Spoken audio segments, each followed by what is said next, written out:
Good morning, and welcome to Wake Up with the Early Nerd Live special Sunday edition Dungeons and Dragons. Yay! Saturday recap. Today's episode 3, Back to the Caves. Ooh. So, this time, everyone, I got smart and I took notes. So, I wrote down pretty much everything that happened last night, with exception of like the end of it, because that's kind of boring, and you'll find out why here in a few minutes. So, our the intrepid adventurers, myself included. Remember, I am the wizard. Um, we when we last left off, we had went back to the caves, and we were going to check them out to make sure that we didn't miss anything. So last week we had actually gotten back and we noticed an extremely foul odor emanating from the caves. Now, um, which was to be expected. It had been two, maybe 3 days, three probably, um, since we had killed everything in there. So, we could definitely recognize the smell of death and rot coming from the caves. And ooh, I'm a wizard, mind you. Little fireball there. That was actually pretty cool. I'm glad that I got that on camera. So um, we go back to the caves, and it smelled like death, like I said, but we decided to enter anyway because we wanted to make sure that now that we hoped everything had been cleared out, we wanted to make sure that we didn't miss anything. So we go in, and as soon as we get to the main room, we see red glowing eyes staring back at us. And I'm the only one that has a torch, obviously, because I'm the only one really that can carry one because everybody else needs both hands free, while I can always just drop my torch and cast if I have to. So, no big deal. But um, so the fighters attack. We find out that it's a bunch of wolves, and the glowing red eyes thing kind of threw us all off a little bit. We were. I went. My brain went to werewolves. And I was like, "Oh, great! We're all going to get either werewolf disease or we're going to die." And but we fought the wolves. We managed to kill them. A couple of us went down. I personally went down to one hit point. Yay! And but we managed to kill all the wolves after a little bit of difficulty. Uh, and we decided to go ahead and explore the rest of the caves again just to make sure that we didn't lose anything. Well, we got back to the trash room, and our monk character climbed up on the ledge and was looking around, and he noticed a crack in the ceiling that went all the way up to the surface. We could see light, or he could see light streaming in, he said, and then we started to feel a slight breeze. Um, so, me being the smart wizard, I held up my torch and we started following the draft. We followed the draft. Ooh, excuse me. We followed the draft to the last room where we fought the ogres, or yeah, the ogres, and we discovered a secret passageway that led outside, underneath the throne that was in that room. And so we opened it We went into the secret passageway, and like I said, we discovered that it led outside. We replaced the hidden entrance to the outside and put the throne back, and we didn't find anything else. So we did actually clear the cave of all of the items and all of that good stuff. So that went well. We were glad about that. So um, we decided to go ahead and go back to town so we could train and cash in the 400 raw malachite gems that we found, plus some other gems that we found, plus some jewelry that we found, and um, and pay for training. Yes, our DM is making us pay for training, and time wise and cash wise, which yeah is okay.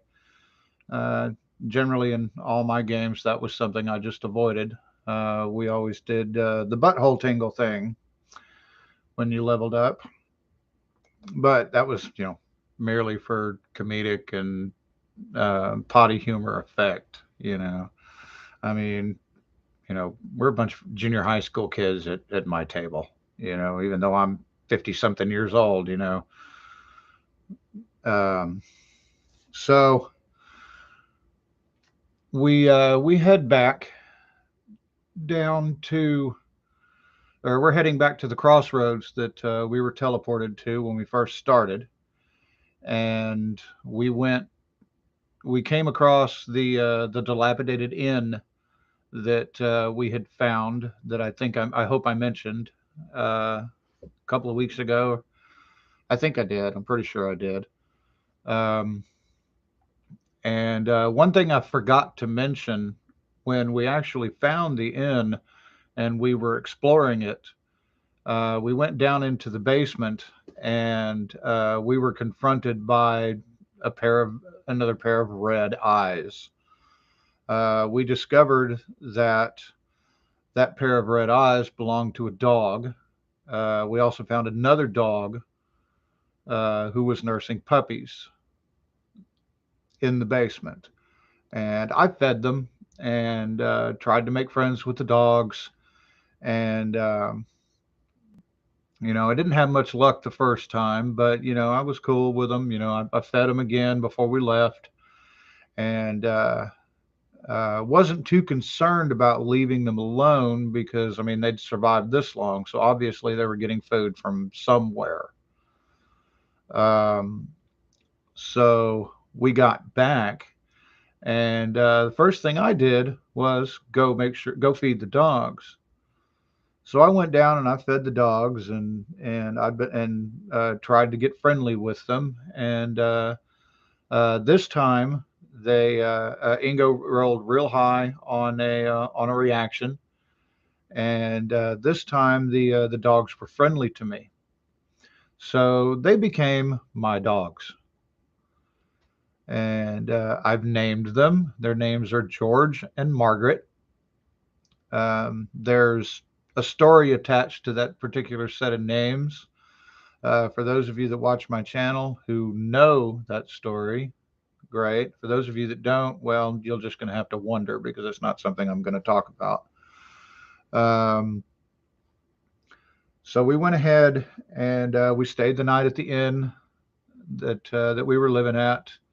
The dogs have ended up sleeping with me. A couple of puppies climbed into bed with me, and the two dogs slept on the floor next to my bed. And we decided to, when we got up the next morning, we decided to head back. And the first day's travel and night was uneventful. Um, so we were able to recover a little bit more from the cave fight. Um, Remember, our cleric is first level, and granted, yes, he has a wisdom of 18, but he's still only got 3 cure light wounds. And in that last fight, a few of us went down, so he was exhausted on cures, And then even the 3 days that we spent recuperating, he was um, still pretty much trying to heal everybody back up, you know. Um, but we ended up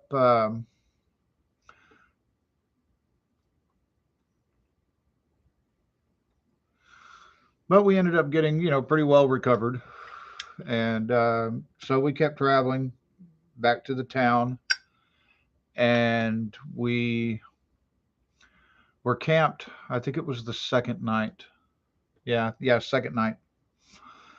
We were camped, and I heard one of the dogs yelp. So our monk, with a speed of 15, uh, it was on his and one of the fighters' third watch.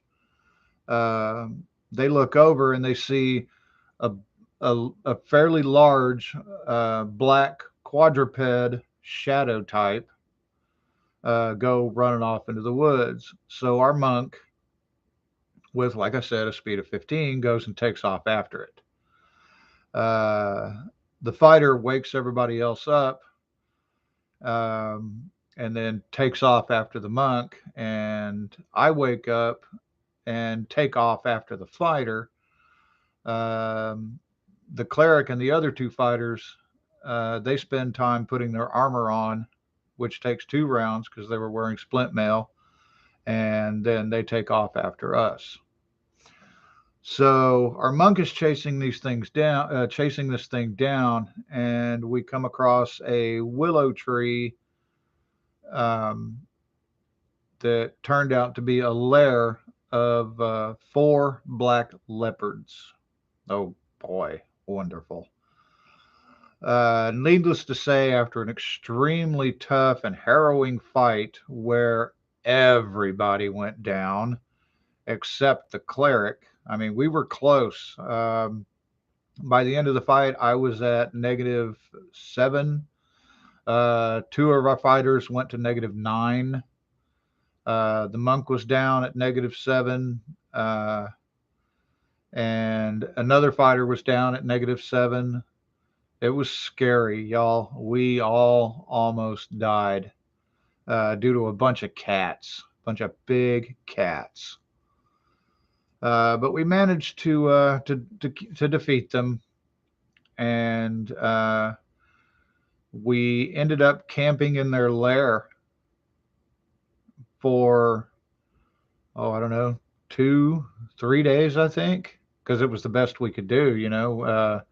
We had so many people down, and the cleric was out of heals, um, and we had to rest and recuperate just to get everybody back to where we could travel again. But while we were there, in a bubbling up wellspring, we found some saddlebags, and after digging through the saddlebags, we found another extra heal potion, which we used to fix everybody up a bit quicker, so we could get everybody traveling again. The cleric also casted a detect magic, and we detected, or he detected a something magical that was kind of buried in the sand close to the water.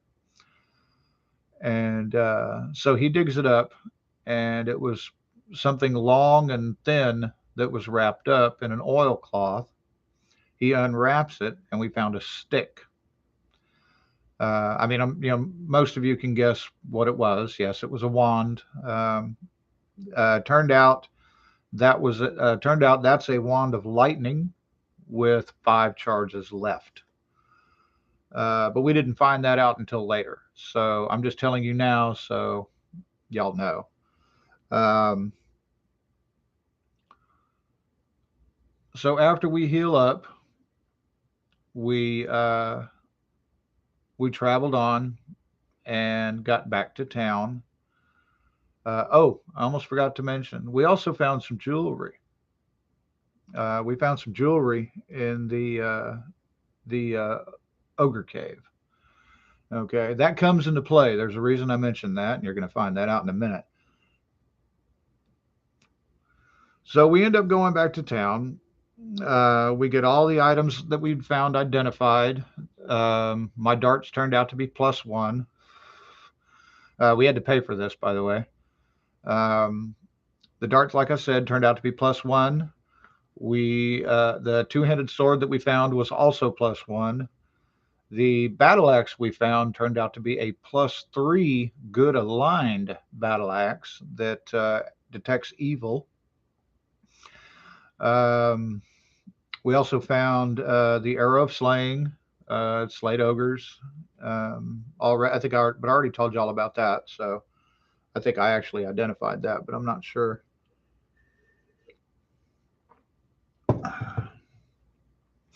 So we go to cash in the gems, we cash in the gems, we get our coinage. We cash in the jewelry, we get our coinage. Um, we sold the two-handed sword. Um,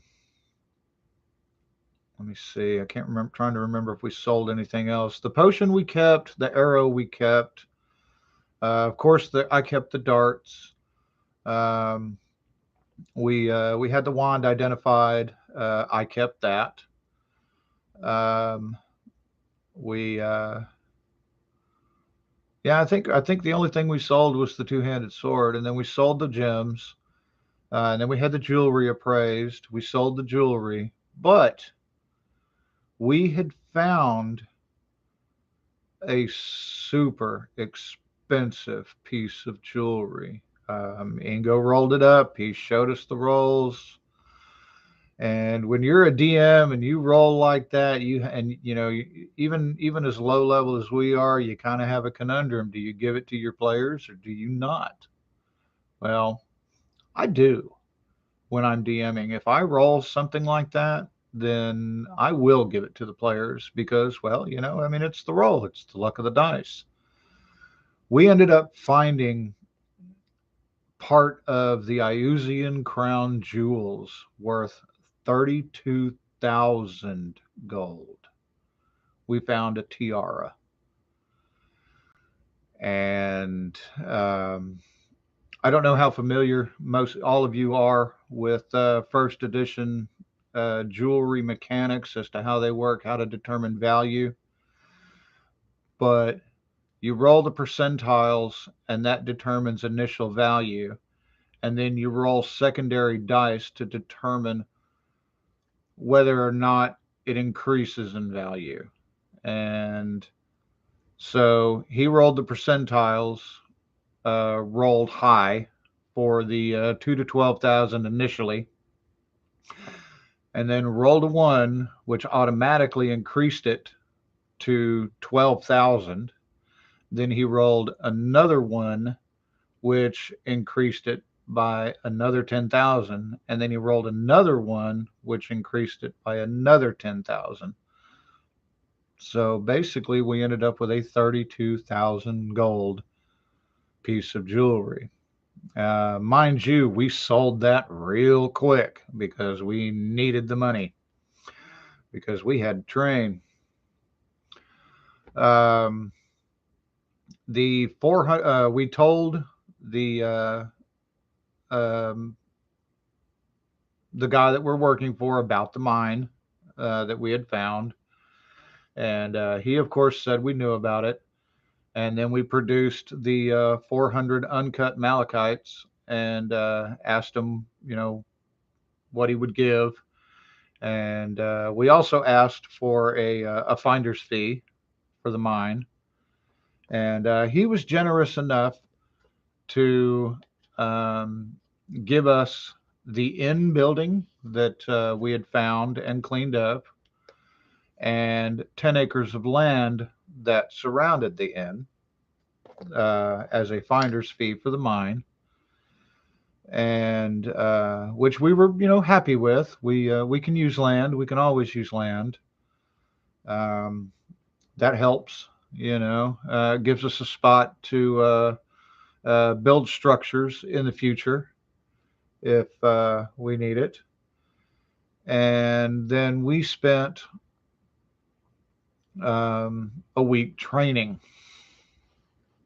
which cost me 4,000 gold as a wizard. Oh my gosh, I forgot how expensive training is for a wizard.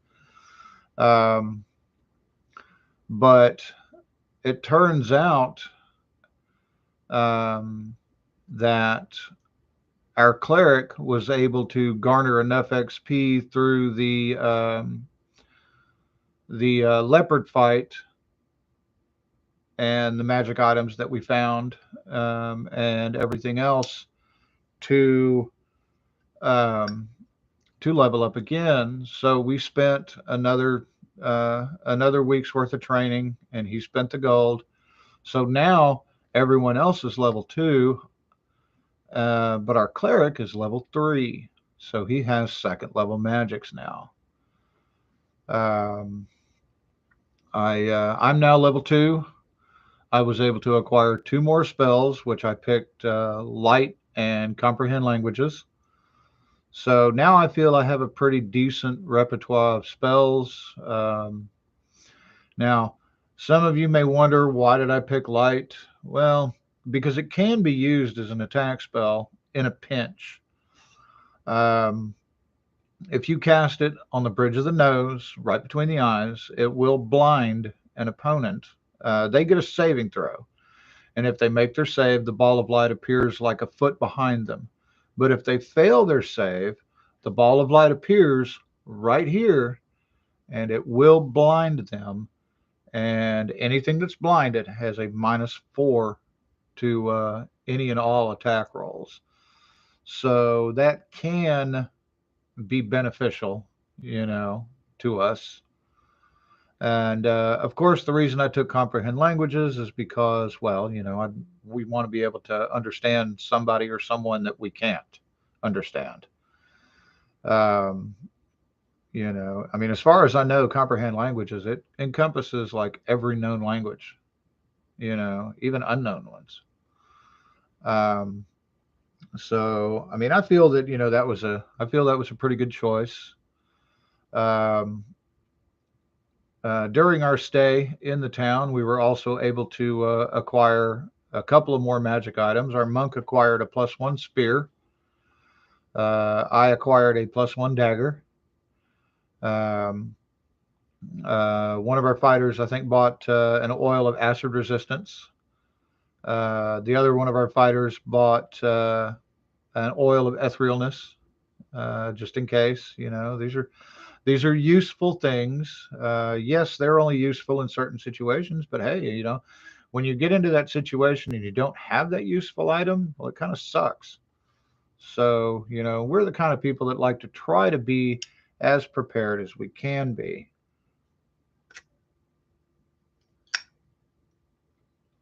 So, uh, while the cleric was training, I'm not sure if I remembered to mention this, but my dogs had puppies. George and Margaret had puppies. We took the puppies with us also, along with George and Margaret, to the town. And I was able to find homes for all 6 puppies, and which is a good thing. I don't want a bunch of dogs running around the inn. Next time she goes into heat, we're probably going to get more, but we'll see what happens. Now, um, that's what we did while the cleric was training. The rest of us did various things. The fighters bought new armor. They're now all in plate mail instead of splint. So everybody's AC went down except for mine. Uh, Everybody's AC went down, even the monks, because he leveled, so his AC changes. Mine does not. I'm still at 10. Yay. Oh, I need some bracers really bad. And other things, rings, cloaks, robe, the Archmagi. I think there's a helmet that gives me AC too, that I can wear. Maybe it's the helmet teleportation. I'm not sure. I can't remember. Um, Now, as a player um, that has played this game since the 70s, late 70s, but still,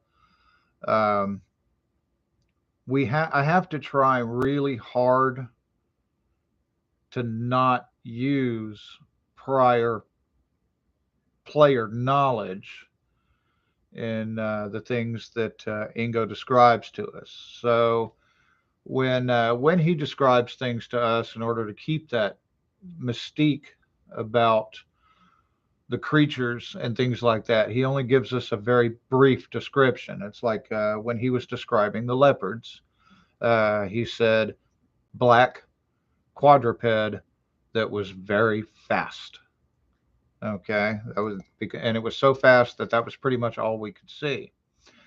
Now, when we got close to them and started fighting them, well, that's when we found out exactly what they were: big cats. Um, so when we saved the village, they gave us a letter asking for help. We turned it in to our guild master, and he said, and he was going to take care of that.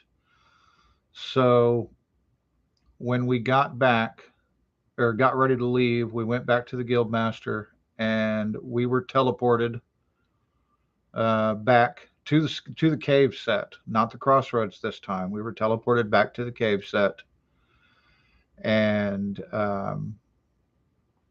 we started to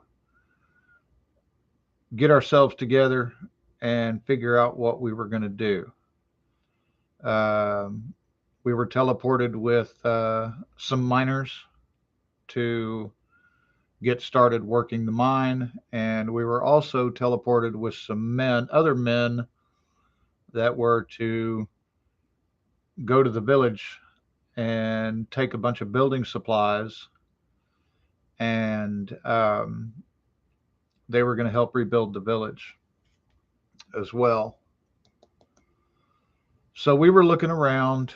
Ingo asked us all to make intelligence checks.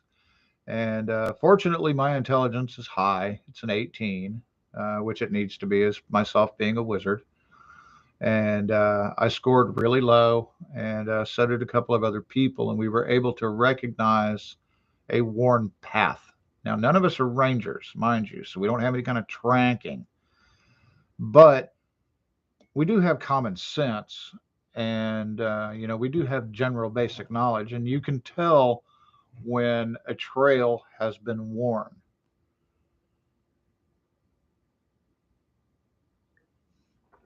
In the landscape. So we discovered what we determined to be a larger worn path headed south. We figured that was probably minions, multiples of minions without any kind of real military discipline or anything like that, going south. And then we discovered a single trail going north. We decided to go north along the single trail. And after traveling for a bit, we came across a palisade wall with some buildings on the other side of the palisade wall. And that, my friends, is the end of episode 3. Tune in next week for episode 4, when we all find out what happens. Had a lot of fun last night. A lot of fun. I really enjoyed it. Like I keep mentioning, Ingo's a great storyteller. He's a great DM. I love playing in his games. This time, I tried to pay a lot of attention, and I took notes, so that way I could try to keep the story straight and try to include as many of the details as I can remember. That jaguar, or the leopard fight, nearly killed all of us. The only one that was alive at the end of it was the cleric. And had he not, and he was out of spells, and one of us was still bleeding. So he had to bandage up the fighter that was still bleeding and everything. and keep us alive, for a couple of days. Thanks, Cleric. We appreciate it. You did your job. We decided to turn all of the copper that we find over to the cleric to turn into the church. He's keeping us alive. It's the least we can do. None of us are particularly religious, although all of us do have religion. I follow Bokob, god of magic, and but we'll see what happens next week. I can't wait. I can't wait. I get up on Saturday mornings and do my show, and I think to myself, "Yay! I get the game tonight. This is going to be awesome," because it generally is. So I hope I got all the details right. Tried really hard to do so this time. So I'm pretty sure I did, though. I'm pretty sure that I did. I may have left a couple things out, but if I did, I'm sorry. Because it does happen. I'm getting forgetful in my old age, even though I take notes. But I am glad that I made friends with the dogs. I now have 2 dogs, and they do travel with us. It's nice to have, because at least they'll guard at night. Now, some of you may be asking, well, if your guards are if the dogs are good guard dogs, then why didn't they hit on the cats? Well, the reason they didn't hit on the cats is because the cats attack from downwind and are silent, just about. They have, they surprise. I'm sure they have a surprise number, and I'm sure it's pretty high, and I'm sure Ingo rolled it properly because he does, and everything about that was legitimate.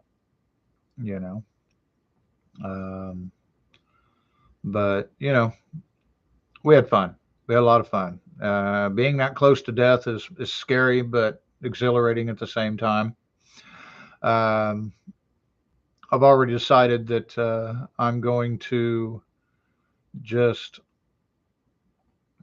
if I do die, my name is Bertold Van Pelt. Like I said, I'm going to just become Artold Van Pelt, my character's little brother.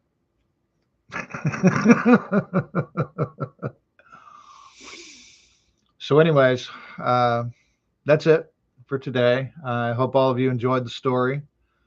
Feel free to comment. Remember, there's a live chat here, y'all, if y'all are watching right now. I can't really see if anybody is or not. So, but comment if you like it. Comment if you have any questions about the story. I'll try to answer them as best I can.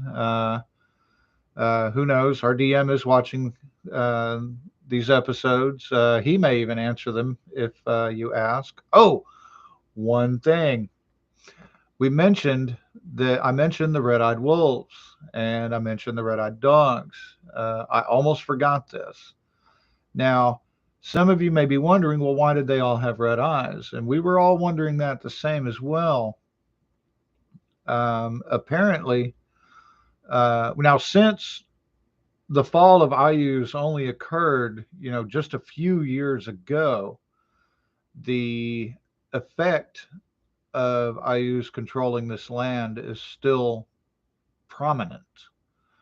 Apparently, Ayuz put out a body-altering miasma at one point and decided that everything living in his land had to have glowing red eyes because it makes things more ominous, more scary, which I can believe that because, you look out, because we were wondering, because normally when you shine a light on a dog in the darkness, their eyes glow. They do, sure, but they grow like that yellowish green color, but not red. Um, so how many people remember the Demon Uprising in the 80s where you'd take a picture of somebody and they'd have red eyes? Y'all remember that? I do.